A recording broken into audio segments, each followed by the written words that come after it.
مالک اللہ ہی ہے، وہی دیتا ہے، وہی روکتا ہے. ہماری جان بھی اس کے قبضے میں ہے، ہماری روحیں نیند کے وقت بھی وہی روح قبض کرتا ہے، اور جب انسان فوت ہو جاتا ہے تو بھی ہماری روح اسی کے قبضے میں ہوتی ہے. اگر دیکھا جائے تو زمین و آسمان کی جتنی بھی چیزیں ہیں سب کا مالک وہی ہے، کیونکہ خالق وہی ہے، اور ہر چیز پر اسی کا حکم چلتا ہے، اور اس کے سوا کوئی اس کے حکم میں اس کے ساتھ شریک نہیں ہے. تو حقیقت یہ ہے کہ اللہ سبحانہ تعالیٰ ہی اپنی خاص مصلحت اور حکمت کی وجہ سے انسانوں کی زندگی میں تنگی لاتا ہے، اور پھر جب چاہے اس میں کشادگی پیدا کر دیتا ہے، وسعت پیدا کر دیتا ہے، اور جس کے لیے چاہتا ہے، کیونکہ اس کی حکمت اور اس کا علم وسیع ہے، ہر چیز پر چھایا ہوا ہے. بعض اوقات انسان کی زندگی میں کوئی غم آ جاتا ہے، دل تنگ ہونے لگتا ہے، یا کبھی حالات ایسے ہوتے ہیں کہ یوں لگتا ہے جیسے زمین تنگ ہو گئی ہے، ہر چیز میں مشکل اور پریشانی آ گئی ہے. بظاہر انسان کو ان تمام چیزوں میں اپنے لیے بہت تکلیف محسوس ہوتی ہے، لیکن حقیقت یہ ہے کہ اس کے پیچھے بھی کوئی بڑی مصلحت کار فرما ہوتی ہے. بعض اوقات انسان کی اصلاح مطلوب ہوتی ہے، بعض اوقات انسان کے درجات میں بلندی اللہ سبحانہ تعالیٰ نے لکھ رکھی ہوتی. انسان کبھی اپنے نیک عمل کی وجہ سے اس مقام تک نہیں پہنچ سکتا جو اللہ تعالیٰ نے اس کے لیے لکھ رکھا ہوتا ہے. ایسے میں انسان کی زندگی میں کوئی نہ کوئی ایسی آزمائش آ جاتی ہے جس پر وہ صبر کرتا ہے، اللہ تعالیٰ کی رضا پر راضی رہتا ہے، اور اس طرح اس کے درجات بلند ہونے لگتے ہیں. لیکن انسان کو ہمیشہ اس بات پر یقین رکھنا چاہیے کہ جو کچھ بھی ہوتا ہے وہ اللہ سبحانہ تعالیٰ کی حکمت اور مصلحت کے تحت ہوتا ہے، اور ایسا کرنا سراسر عدل پر مبنی ہے. اگر وہ کسی کو وسعت کے بعد تنگی دیتا ہے تو یہ اس کا ظلم نہیں ہے، یہ اس کا اپنا فیصلہ ہے، کیونکہ وسعت دینے والا بھی وہی ہے اور تنگی لانے والا بھی وہی ہے. وہ جس کے حق میں جو بھی فیصلہ کرتا ہے وہ نیکی اور بھلائی ہی کا کرتا ہے، اور بندوں کے لیے جس میں سے وہ خیر سمجھتا ہے اور اپنا فضل وہ ان کے لیے عام کر دیتا ہے. لیکن اصل بات جو سمجھنے کی ہے وہ یہ کہ انسان اللہ تعالیٰ کو تمام اختیارات کا مالک سمجھے. انسان کا مال ہو یا علم ہو یا جسم ہو یا جو بھی نعمتیں اس نے دی ہیں انسان کو اپنے خاص رحمت اور فضل کے ساتھ، یہ دراصل اللہ تعالیٰ کا بندوں پر احسان ہوتا ہے. اس میں سے کوئی بھی چیز ایسی نہیں کہ جو انسان یہ سمجھتا ہو کہ یہ اس کے اپنے ہاتھوں کی کمائی ہے یا وہ ان تمام چیزوں پر حق رکھتا ہے. اگر انسان کو اللہ تعالیٰ نہ دینا چاہے تو یہ بھی اس کا سراسر عدل پر مبنی فیصلہ ہے، کیونکہ ہر چیز کا اصل مالک وہ خود ہے. بیسیکلی لفظ جو قبض ہے اس کا معنی ہوتا ہے کسی چیز کو اکٹھا کرنا اور اس کو سکیڑنا، مٹھی میں لے لینا، قبضے میں لے لینا یا ملکیت میں لے لینا. تو ان تمام معنوں میں ہم دیکھتے ہیں کہ اللہ سبحانہ وتعالیٰ جس چیز کو چاہے وسعت دے اور جس چیز کو چاہے سکیڑ دے، اور جس چیز کو چاہے اپنی مٹھی میں لے اور جس چیز کو چاہے پھیلا دے. بہرحال یہ اس کی اپنی حکمت اور اس کا اپنا فیصلہ ہے. لیکن بندے کا یہ ایمان ہونا چاہیے کہ اللہ تعالیٰ کا کوئی بھی کام ظلم پر مبنی نہیں، کیونکہ وہ اپنے بندوں کے ساتھ کبھی بھی ظلم نہیں کرتا اور ظلم کرنے کو پسند بھی نہیں کرتا. جب وہ بندوں سے کسی خیر کو روکتا ہے یا کسی مہربانی کو روکتا ہے تو وہ بھی اس کی حکمت پر مبنی ہوتی ہے، وہ اس کے علم اور قدرت پر مبنی ہوتی ہے اور بندوں کے امتحان کے لیے. اور اس سے یہ بھی پتہ چلتا ہے کہ اللہ تعالیٰ ہر چیز پر قادر ہے اور اصل طاقت اسی کی ہے. ایک روایت میں آتا ہے کہ رسول اللہ صلی اللہ علیہ وسلم نے فرمایا، اللہ تعالیٰ فرماتا ہے کہ اے ابن آدم تو خرچ کر، تجھ پر خرچ کیا جائے گا. اور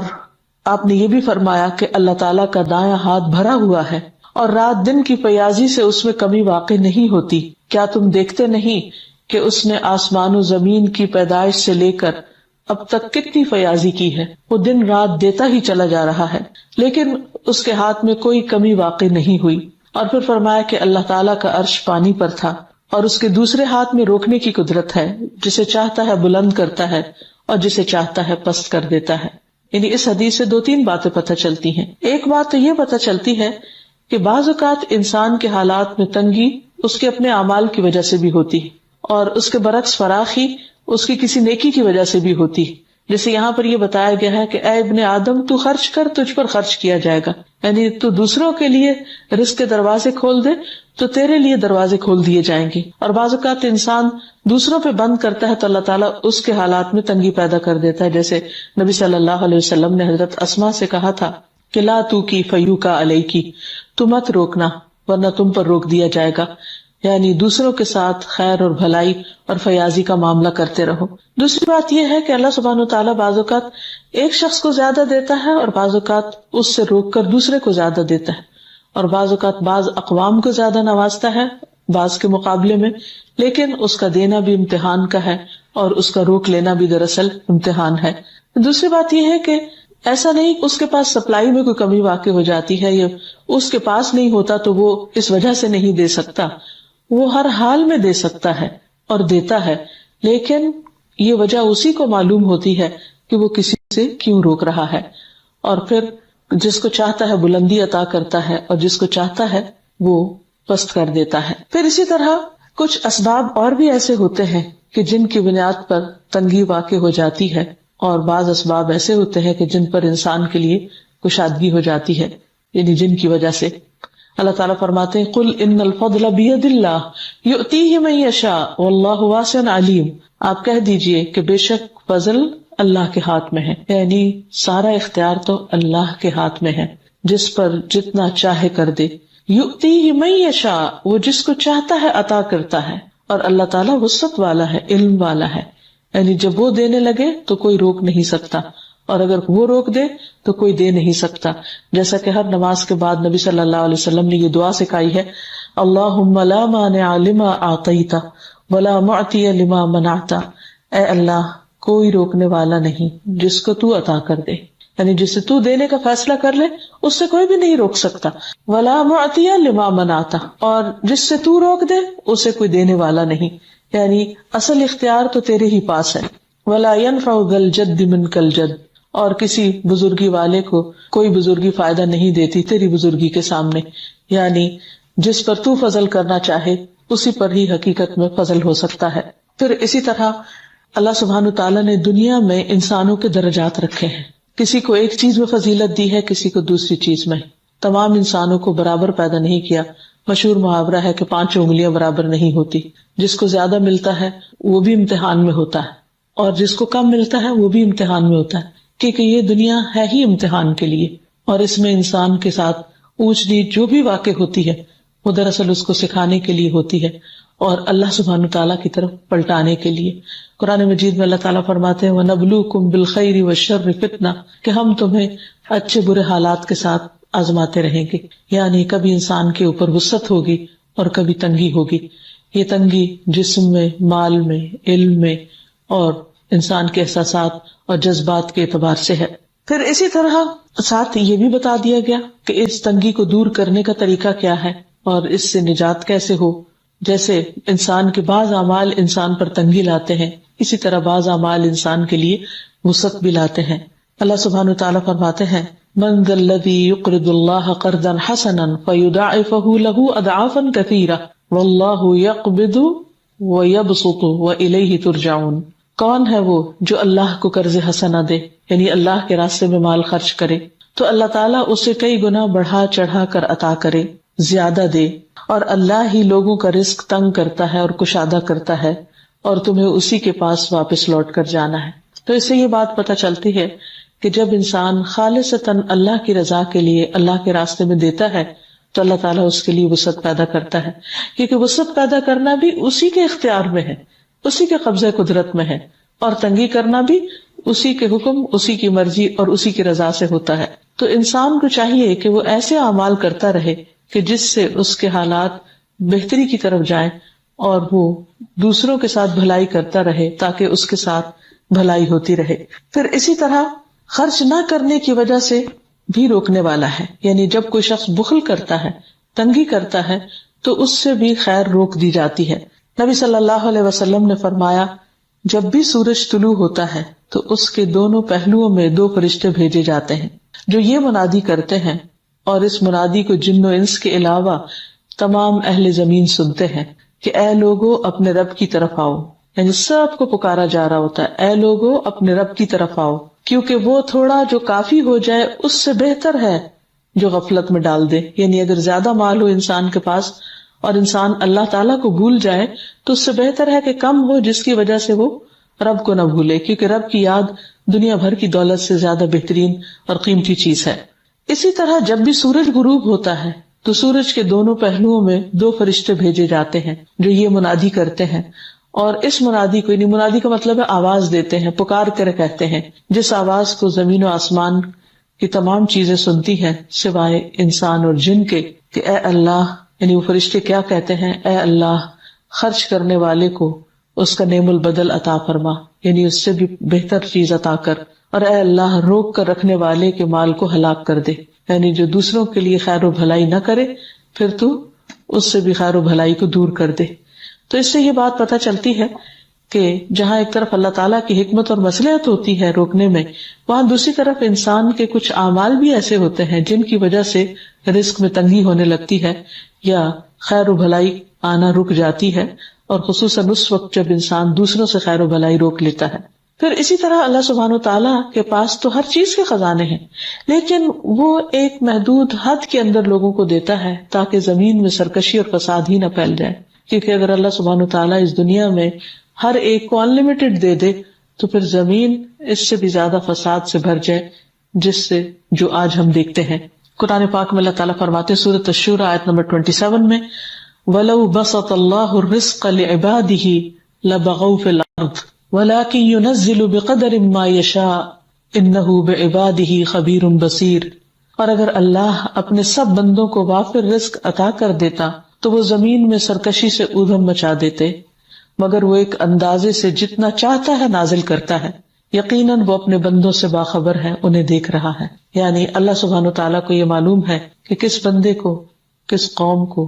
کیا دیا جانا چاہیے تاکہ وہ دنیا میں بھلے طریقے سے جی سکیں، کیونکہ بعض نعمتوں کا اضافہ انسانوں کے اندر سرکشی پیدا کر دیتا ہے۔ اسی طرح بعض اوقات اللہ تعالیٰ بطور سزا بھی بعض نعمتوں کو سلب کر لیتا ہے، یعنی انسان سے واپس لے لیتا ہے، جس میں قرآن مجید میں 2 باغ والوں کا قصہ بتایا گیا ہے، جن میں سے ایک کو اپنے باغ پر تکبر تھا اور اس وجہ سے وہ دوسرے اپنے ساتھی کو یا کسی اور انسان کو انسان نہیں سمجھتا تھا، تو اللہ تعالیٰ نے بطور سزا اس کے باغ کو ویران کر دیا۔ تو اس کیفیت کو اللہ سبحانہ وتعالیٰ نے کچھ یوں بیان کیا ہے کہ وَأُحِيطَ بِثَمَرِهِ فَأَصْبَحَ يُقَلِّبُ كَفَّيْهِ عَلَى مَا أَنفَقَ فِيهَا وَهِيَ خَاوِيَةٌ عَلَى عُرُوشِهَا وَيَقُولُ يَا لَيْتَنِي لَمْ أُشْرِكْ بِرَبِّي أَحَدًا۔ اور اس کا سارا پھل مارا گیا، یعنی سارا باغ تباہ ہو گیا، کیونکہ وہ سمجھتا تھا کہ یہ کبھی ختم نہیں ہو سکتا، اور اس بنا پر وہ کسی اور کو انسان نہیں سمجھتا تھا، یعنی تکبر کا شکار تھا۔ تو اس نے اس حال میں صبح کی کہ اپنی ہتھیلیاں ملتا رہا، یعنی اسے سخت ریگریٹ ہوا اور ندامت ہوئی کہ اس کی سوچ غلط تھی، اور اس پر جو اس نے اس میں خرچ کیا تھا، کہ جو بھی اس نے انویسٹ کیا وہ سارے کا سارا مارا گیا، اور وہ اپنی چھتوں سمیت گرا ہوا تھا اور کہتا تھا اے کاش میں اپنے رب کے ساتھ کسی اور کو شریک نہ کرتا۔ پھر اسی طرح ایک اور قصہ بھی ملتا ہے سورۃ القلم میں، اللہ تعالیٰ فرماتے ہیں اِنَّا بَلَوْنَاهُمْ كَمَا بَلَوْنَا أَصْحَابَ الْجَنَّةِ، ان مکہ والوں کو ہم نے اسی طرح آزمایا ہے جیسے باغ والوں کو آزمایا۔ اِذْ أَقْسَمُوا لَيَصْرِمُنَّهَا مُصْبِحِينَ وَلَا يَسْتَثْنُونَ فَطَافَ عَلَيْهَا طَائِفٌ مِّن رَّبِّكَ وَهُمْ نَائِمُونَ فَأَصْبَحَتْ كَالصَّرِيمِ۔ جب انہوں نے قسمیں کھائیں کہ وہ صبح سویرے ہی باغ کا پھل حاصل کر لیں گے، توڑ لیں گے، اور وہ کوئی بھی استثناء نہیں کر رہے تھے، وہ سمجھ رہے تھے کہ صبح پہنچ کر وہ سارا پھل ہمارے کنٹرول میں ہے اور ہم اس کو لے لیں گے۔ پھر آپ کے رب کی طرف سے ایک آفت اس باغ پر پھر گئی جبکہ وہ ابھی سوئے ہوئے تھے، اور باغ یوں ہو گیا جیسے کٹی ہوئی کھیتی۔ اصل میں وہ کسی اور کو اس خیر میں شریک نہیں کرنا چاہتے تھے، یتیموں اور مسکینوں کو نہیں دینا چاہتے تھے، اس لیے رات کے اندھیرے میں ہی پورے باغ کا پھل توڑ کر پورا فائدہ اٹھانا چاہتے تھے۔ تو انسان بعض اوقات اللہ تعالیٰ اس کو کوئی اختیار دیتا ہے تو وہ یہ سمجھنے لگتا ہے کہ شاید اللہ تعالیٰ کے اختیارات بھی اس کے پاس آ گئے ہیں اور وہ جو چاہے کر سکتا ہے، تو پھر انسان کی آزمائش وہیں سے شروع ہو جاتی ہے۔ ہمیشہ انسان کے پاس جو کچھ بھی ہو اسے یہی سوچنا چاہیے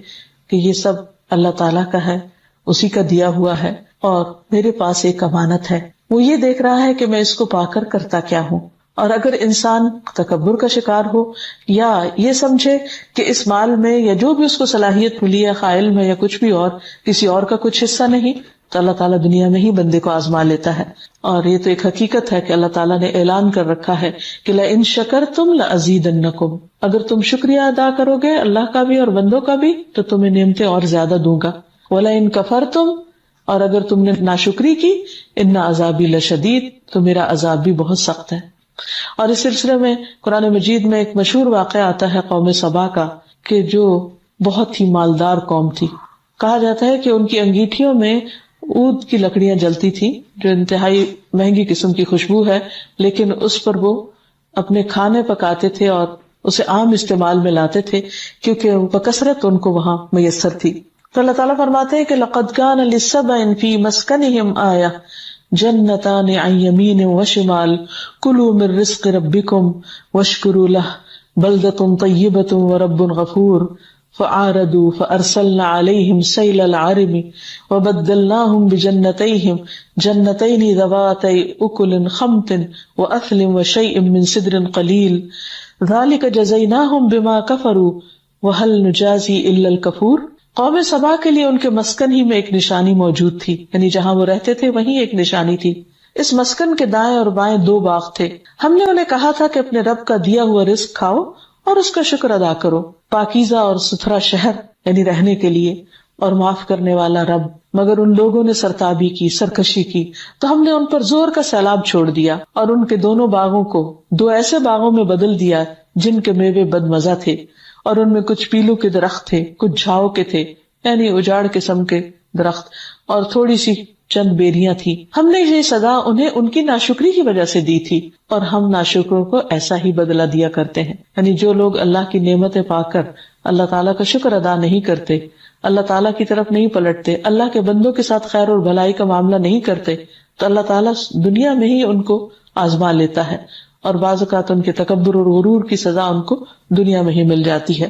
اسی طرح بعض اوقات اللہ سبحانہ وتعالیٰ کی طرف سے افراد پر بھی آزمائشیں آ جاتی ہیں جب وہ اللہ تعالیٰ کی نافرمانی کرتے ہیں یا اللہ تعالیٰ کے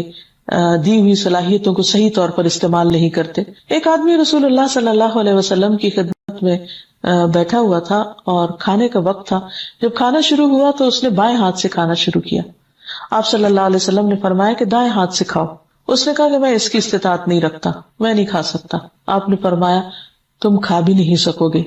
اس کو صرف تکبر نے روکا تھا، ایسا نہیں تھا کہ وہ کھا نہیں سکتا تھا، اس نے اس کو اپنی شان کے خلاف سمجھا۔ راوی کہتے ہیں کہ اس کے بعد اس کا دایاں ہاتھ کبھی بھی اس کے منہ تک نہیں پہنچا، یعنی اللہ تعالیٰ نے اس سے وہ صلاحیت لے لی، روک لی، قبض کر لی۔ پھر اسی طرح بعض اوقات اللہ تعالیٰ انسان سے دیگر نعمتیں بھی لے لیتا ہے، مثلا صحت کی نعمت، اور اس میں انسان کا بعض اوقات امتحان بھی ہوتا ہے۔ سعید کہتے ہیں کہ میں سلمان کے ساتھ کندا کے ایک مریض کی عیادت کے لیے گیا۔ جب وہ مریض کے پاس آئے تو انہوں نے کہا خوش ہو جاؤ، مومن کے مرض کو اللہ تعالیٰ کفارہ اور اپنی رضا کا سبب بنا دیتے ہیں، اور فاجر کا مرض ایسا ہے جیسے اونٹ کے اس کے مالک نے اسے باندھ دیا اور اس کے بعد چھوڑ دیا، اور اسے خبر نہیں کہ کیوں باندھا اور کیوں ہنکا دیا۔ یعنی مومن کے لیے صحت کا جانا ایک امتحان ہے، لیکن فاجر اور نافرمان شخص کے لیے اس صحت کا جانا، اس کو یہ بھی نہیں پتا ہوتا کہ یہ میرے ساتھ ہوا کیوں ہے۔ لیکن ہمیشہ انسان کو اس بات سے ڈرتے رہنا چاہیے کہ اس کی نعمتیں چلی نہ جائیں۔ نعمتوں میں صاحب علم لوگوں کا دنیا میں ہونا بھی ایک اللہ تعالیٰ کی بہت بڑی عنایت ہے، لیکن ایک وقت ایسا آئے گا کہ حدیث میں آتا ہے کہ جب اچھے لوگ اٹھا لیے جائیں گے اور ایک کے بعد ایک عالم ختم ہوتے جائیں گے، ان کی روح قبض کرتے چلے جائیں گے، اور دنیا میں صرف کھجور کے چھلکوں کی طرح گھٹیا لوگ رہ جائیں گے جن کی اللہ تعالیٰ کو کوئی بھی پرواہ نہ ہوگی۔ پھر اسی طرح یہ ہے کہ اللہ تعالیٰ تمام روحوں کا بھی قبض کرنے والا ہے، لہٰذا جب کوئی انسان فوت ہو جائے تو اس پر بھی انسان کو اللہ تعالیٰ کے فیصلوں کو خوشی سے قبول کرنا چاہیے، کیونکہ کوئی بھی اور موت دینے والا نہیں سوائے اللہ، اور انسان کی پیدائش سے پہلے ہی اس کی موت کا وقت بھی لکھا ہوتا ہے۔ اس لیے جب کوئی عزیز قریبی رشتہ دار فوت ہو جائے اور جس کی وفات بہت بڑے صدمے کا سبب ہو، تو اس وقت اللہ تعالیٰ کی یہ صفت یاد کر لینی چاہیے کہ اس کی روح کو قبض کرنے والا، اس کی زندگی کو ختم کرنے والا اللہ ہی ہے جو رب العزت ہے، اور جس کا ہر فیصلہ بھلائی پر مبنی ہے۔ اس طرح انسان کا غم ہلکا ہو جاتا ہے اور اسے اللہ تعالیٰ کے فیصلوں پر اعتراض نہیں ہوتا، اور وہ اللہ تعالیٰ کی ناراضگی کی باتیں زبان سے نہیں نکالتا۔ لیکن جب انسان ایسا نہیں سمجھتا، یہ یقین نہیں رکھتا، تو بعض اوقات وہ بیماری کو، بعض اوقات کسی ڈاکٹر کو، بعض اوقات کسی اور سبب کو ملامت کرتا رہتا ہے کہ اس کی وجہ سے کوئی انسان دنیا سے چلا گیا ہے۔ ٹھیک ہے، ہر چیز اسباب کے پردے میں ہوتی ہے، لیکن انسان کو یہ یاد رہے کہ اصل میں زندگی اللہ تعالیٰ کی ایک نعمت ہے، جب تک وہ چاہے عطا کرے اور جب چاہے لے لے، اور کوئی بھی چیز اس کے جانے کا بہانہ بن جائے۔ اب یہ ہے کہ کسی بھی چیز کو قبض کرنا، اپنی مٹھی میں لینا، اس کو واپس لے لینا، یہ اللہ سبحانہ تعالیٰ کی ایک صفت ہے، لیکن کس طرح یہ کام ہوتا ہے، اس کا طریقہ کیا ہے، اس کو ہم نہیں جانتے، یعنی ہم اس کی کیفیت نہیں بتا سکتے۔ اسی طرح کسی چیز کے ساتھ ہم اس کو تشبیہ نہیں دے سکتے، اور نہ ہی ہم اس کا انکار کر سکتے ہیں، کیونکہ جو چیزیں اللہ تعالیٰ نے اپنے بارے میں خود بتا دی ہیں، ہماری ذمہ داری یہ ہے کہ ہم ان پر ایمان لانے والے ہوں۔ اگر اللہ تعالیٰ مٹھی کا ذکر کرتے ہیں یا اپنے ہاتھ کا ذکر کرتے ہیں تو ہم اس پر ایمان رکھتے ہیں کہ ہاں، اس کا ہاتھ اور اس کی مٹھی جیسے اس کے جلال اور شان کے لائق ہے وہ ویسی ہی ہے، اور اسی طرح ہم اس کو مانتے ہیں۔ اور اس کا ذکر متعدد آیات اور احادیث وغیرہ میں بھی ہوتا ہے۔ مثلا اللہ سبحانہ تعالیٰ نے آدم علیہ السلام کی تخلیق کا ذکر کرتے ہوئے قرآن مجید میں فرمایا، قال یا ابلیس ما منعک ان تسجد لما خلقت بیدی استکبرت ام کنت من العالین۔ اللہ تعالیٰ نے ابلیس سے پوچھا، اے ابلیس، جس انسان کو میں نے اپنے ہاتھوں سے بنایا اسے سجدہ کرنے سے تجھے کس بات نے روک دیا؟ کیا تو بڑا بننا چاہتا ہے یا تو ہے ہی اونچا درجہ رکھنے والوں میں سے؟ یعنی تو سمجھتا کیا ہے خود کو، یعنی تم اللہ کے حکم پر جھکے کیوں نہیں؟ تو اس میں اللہ سبحانہ تعالیٰ نے آدم علیہ السلام کو اپنے ہاتھ سے بنانے کا ذکر کیا۔ اس سے یہ بات بھی پتہ چلتی ہے کہ اللہ تعالیٰ نے ان کو کتنی عزت بخشی، جیسے کہ قرآن مجید میں آتا ہے، وَلَقَدْ كَرَّمْنَا بَنِي آدم، ہم نے بنی آدم کو عزت و اکرام بخشا۔ تو جب اللہ تعالیٰ نے انسان کو عزت بخشی تو انسان کو بھی چاہیے کہ وہ اللہ سبحانہ تعالیٰ کو آنر دے، عزت دے، اس کے کرم کو سمجھتے ہوئے اس کی مرضی کے مطابق اپنی زندگی بسر کرے۔ اسی طرح یہ بات ہمیں ایک حدیث سے بھی پتہ چلتی ہے کہ اللہ تعالیٰ نے آدم علیہ السلام کو اپنے ہاتھ سے پیدا کیا۔ ابو موسیٰ اشعری رضی اللہ عنہ کہتے ہیں کہ رسول اللہ صلی اللہ علیہ وسلم نے فرمایا، اللہ تعالیٰ نے آدم کو ایک مٹھی مٹی سے پیدا کیا جس کو اس نے ساری زمین سے لیا تھا، چنانچہ آدم کی اولاد اپنی مٹی کی مناسبت سے مختلف رنگ کی ہے، کوئی سفید، کوئی سرخ، کوئی کالا، کوئی ان کے درمیان کا، کوئی نرم خو تو کوئی درست خو، کوئی سخت گیر، کوئی خبیث تو کوئی پاک باز، یعنی جیسی مٹی ویسا خمیر۔ پھر اسی طرح اللہ سبحانہ تعالیٰ نے اپنے ہاتھ کا ذکر ایک اور جگہ پر بھی کیا۔ ابو ہریرہ کہتے ہیں کہ رسول اللہ صلی اللہ علیہ وسلم نے فرمایا،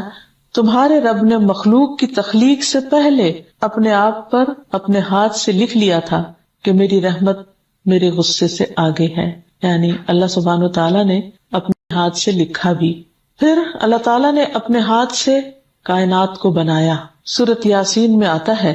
اولم یروا انا خلقنا لهم مما عملت ایدینا انعاما فهم لها مالکون،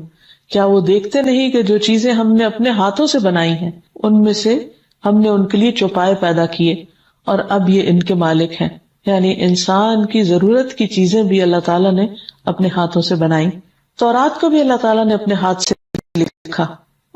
موسیٰ علیہ السلام کو، کہ اللہ تعالیٰ نے آپ کو ہم کلامی کے لیے چنا اور آپ کے لیے اپنے ہاتھ سے تورات لکھی، یعنی آپ کو یہ اعزاز بخشا۔ پھر اسی طرح بندوں کے دل اللہ کی انگلیوں کے درمیان ہیں، اس سے بھی اللہ تعالیٰ کے ہاتھ کا اس بات ہوتا ہے۔ پھر اسی طرح اللہ تعالیٰ بہترین صدقے کو، یہ جو طیب مال سے صدقہ دیا جاتا ہے، اس کو اپنی ہتھیلی پر رکھتا ہے۔ حدیث میں آتا ہے، آپ صلی اللہ علیہ وسلم نے فرمایا، جو شخص پاکیزہ مال میں سے جو بھی صدقہ کرتا ہے اور اللہ تعالیٰ پاکیزہ چیز کو ہی قبول کرتا ہے تو رحمان اس چیز کو اپنے دائیں ہاتھ میں لے لیتا ہے، اور اگر وہ کھجور ہو تو اس طرح وہ رحمان کی ہتھیلی میں نشو نما۔ اب کیسے، یہ ہم نہیں جانتے، ہمیں جیسے بتایا گیا ہم پر لازم ہے کہ ہم اس پر ایسے ہی ایمان لیں، اور یہ صحیح مسلم کی حدیث ہے۔ یہاں تک کہ پہاڑ سے بھی بڑی ہو جاتی، یعنی اللہ سبحانہ تعالیٰ اس میں اتنی برکت ڈالتا ہے، جس طرح تم میں سے کوئی شخص اپنے گھوڑے کے بچے کی پرورش کرتا ہے، تو اس سے بھی اللہ سبحانہ تعالیٰ کی ہتھیلی کا ذکر ملتا ہے۔ پھر قیامت کے دن اللہ تعالیٰ زمین و آسمان کو اپنے ہاتھ میں لپیٹ لیں گے۔ قرآن مجید میں اللہ تعالیٰ فرماتے ہیں، وَمَا قَدَرُ اللَّهَ حَقَّ قَدْرِهِ وَالْأَرْضُ جَمِيعًا قَبْضَتُهُ يَوْمَ الْقِيَامَةِ وَالسَّمَاوَاتُ مَطْوِيَّاتٌ بِيَمِينِهِ سُبْحَانَهُ وَتَعَالَى عَمَّا يُشْرِكُونَ۔ ان لوگوں نے اللہ کی قدر نہیں کی جیسا کہ اس کی قدر کرنے کا حق ہے۔ قیامت کے دن ساری زمین اس کی مٹھی میں ہوگی اور تمام آسمان اس کے دائیں ہاتھ میں لپیٹے ہوئے ہوں گے۔ وہ ان باتوں سے پاک اور بالا تر ہے جو لوگ شریک ٹھہراتے ہیں، یعنی اس کے ساتھ شرک کرتے ہیں۔ اسی طرح بعض روایات سے بھی پتہ چلتا ہے کہ ایک شخص نبی صلی اللہ علیہ وسلم کے پاس آیا اور کہنے لگا، اے محمد، ہم تورات میں پاتے ہیں کہ اللہ تعالیٰ آسمانوں کو ایک انگلی پر رکھے گا، یعنی اللہ تعالیٰ کی انگلیوں کا بھی ذکر ہے، اور ایک انگلی پر رکھے گا، اسی طرح زمین کو ایک انگلی پر، درختوں کو ایک انگلی پر، پانی اور مٹی کو ایک انگلی پر، اور تمام مخلوقات کو یعنی باقی مخلوقات کو ایک انگلی پر رکھے گا، اور پھر فرمائے گا کہ میں ہی بادشاہ ہوں۔ تو اس پر آپ صلی اللہ علیہ وسلم ہنس دیے اور آپ کے سامنے کے دانت بھی دکھائی دینے لگے۔ تو آپ کا یہ ہنسنا دراصل اس یہودی عالم کے علم کی تصدیق میں تھا۔ پھر آپ نے یہ آیت تلاوت کی، وما قدر اللہ حق قدرہ، انہوں نے اللہ کی قدر نہیں کی جیسا کہ قدر کرنے کا حق ہے۔ والارض جمیعا قبضتہ یوم القیامہ، زمین ساری کی ساری اس کی مٹھی میں ہوگی قیامت کے دن، یعنی ہر چیز پر آج بھی اللہ کا کنٹرول ہے، اور کل قیامت کے دن بھی اللہ سبحانہ تعالیٰ ہی کا کنٹرول ہوگا۔ پھر اسی طرح ایک اور روایت میں آتا ہے کہ رسول اللہ صلی اللہ علیہ وسلم جب ممبر پر تھے تو اس وقت یہ بات سب لوگوں کو بتا رہے تھے کہ اللہ جبار اپنے آسمان اور زمین کو ہاتھ میں لے لیں گے، یعنی قیامت کے دن، اور مٹھی بند کی اور اسے کھولنے لگے، پھر فرمائیں گے میں ہوں جبار، کہاں ہے جبار، کہاں ہے تکبر کرنے والے۔ راوی کہتے ہیں کہ رسول اللہ صلی اللہ علیہ وسلم دائیں اور بائیں جھک رہے تھے، حتیٰ کہ میں نے دیکھا کہ ممبر تک نیچے ہل رہا ہے، مجھے اندیشہ ہوا کہ کہیں یہ گر نہ پڑے رسول اللہ صلی اللہ علیہ وسلم کو ساتھ لے کر۔ یعنی اس وقت آپ کی کیفیت ایسی تھی کہ وہ قیامت کا نقشہ آپ کے سامنے آ رہا تھا، اور آپ اس کے خوف کی وجہ سے ایک طرح سے خود بھی لرز رہے تھے، اور لوگوں کو بھی بتا رہے تھے کہ قیامت کے دن اللہ تعالیٰ کے اقتدار اور اختیار کا کیا عالم ہوگا۔ تو آپ دیکھیے کہ اگر ہر چیز اللہ کے قبضہ قدرت میں ہے اور القابض وہی ہے، تو پھر ہمیں کس طرح کا معاملہ کرنا چاہیے، اور اس کی ملکیت کو اور اس کے قبضہ قدرت کو مان جانا چاہیے، اور اپنے آپ کو بندگی کے لیے اللہ کے سپرد کر دینا چاہیے۔ پھر اسی طرح یہ ہے کہ اللہ سبحانہ تعالیٰ سے انسان کو دعا بھی مانگتے رہنا چاہیے، اور جب دعا مانگے تو اس وقت اس بات کا یقین ہو کہ وہی دینے والا ہے، وہی رحمت کرنے والا ہے، وہی دے تو مجھے مل سکتا ہے، اور اگر وہ روک لے تو کوئی اور دے نہیں سکتا۔ اور خصوصاً وہ دعا کہ اللہم لا مانع لما آتیت ولا معطی لما منعت ولا ينفع ذا الجد منک الجد، ہر نماز کے بعد یہ دعا پڑھتے رہنا چاہیے، اور اس بات پر یقین رکھنا چاہیے کہ اگر اللہ تعالیٰ دے تو کوئی اور روک نہیں سکتا۔ جیسا کہ ایک اور حدیث سے ہمیں پتہ چلتا ہے کہ نبی صلی اللہ علیہ وسلم نے حضرت ابن عباس کو، اپنے چچا کے بیٹے کو خاص طور پر یہ نصیحت کی تھی کہ اے بیٹے جان رکھو، اگر ساری دنیا بھی مل کر تمہیں کوئی فائدہ دینا چاہے تو فائدہ نہیں دے سکتی جب تک کہ اللہ تعالیٰ نہ چاہے، سوائے اس کے کہ جو اللہ نے تمہارے لیے لکھ دیا، اور اگر سارے مل کر تمہیں کوئی نقصان دینا چاہیں تو تمہیں نقصان نہیں دے سکتے سوائے اس کے جو اللہ نے تمہارے لیے لکھ دیا۔ قلم اٹھا لیے گئے، صحیفے خشک ہو گئے۔ تو اس سے بھی یہ پتہ چلتا ہے کہ انسان کو اللہ سبحانہ تعالیٰ پر مکمل بھروسہ ہونا چاہیے، اس کے کنٹرول اور اس کے اختیار اور اس کے قبضہ قدرت پر پورا یقین ہونا چاہیے، ایسا یقین کہ جو انسان کو بہادر بنا دے،